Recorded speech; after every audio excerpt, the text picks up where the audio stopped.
مغربي لباس په دغه مغربي کلچر په دغه مغربي عقل او سوچ زموږ خلک چې کم دی نن متاثره کړی دی په دغې باندې تاسو د قرآن په رڼا کې د حدیثو په رڼا کې دوه درې خبرې وکړئ. مهرباني جزاکم الله احسن الجزا. خدای پاک دې تعالی عزت درکړي، الله دې ستا عمر کې برکت واچوي. څنګه چې مخکې هلته عرض شو چې د انسان د رهبرۍ رهنمایي دپاره الله کتاب قرآن را لېږلی دی. دا قرآن د عباداتو سره د معاشرت خبره کوي، د اخلاقو خبره کوي، د عباداتو خبره کوي، د معاملاتو خبره کوي، ایون د نظریې د سیاست خبره هم کوي.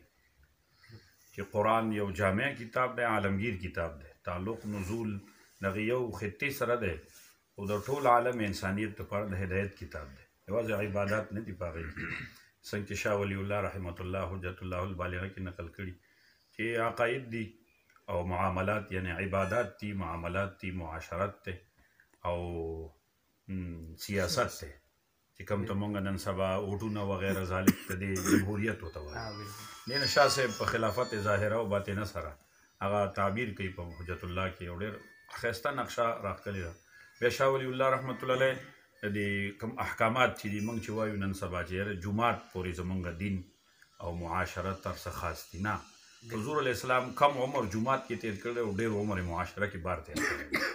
حضور علیه السلام چې څنګه صحابه د یو ځای او بل ځای راله او په ټول یو معاشره کې د یو ورورولۍ شانتي وو، دغه معاشرتي سبق ټول عالم انسانیت له حضور علیه السلام ورکوي.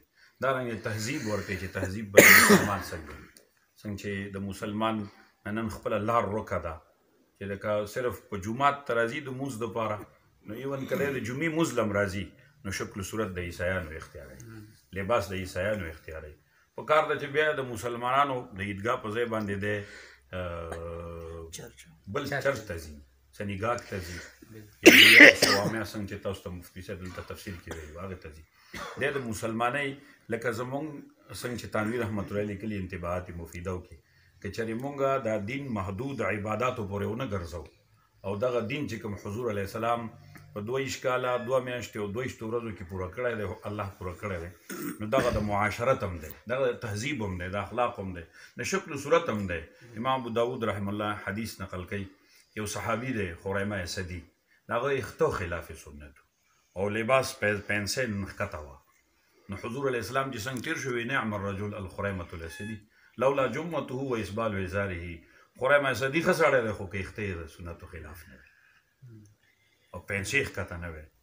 اوس هغه صحابي ته چې څنګه پته ولګېږي نو پنسې خو مې اختیار کړي دي اوچتې کړي او اختې برابر. دغه تهذیب دی د حضور علیه السلام چې د صحابو تربیت یې کړی دی.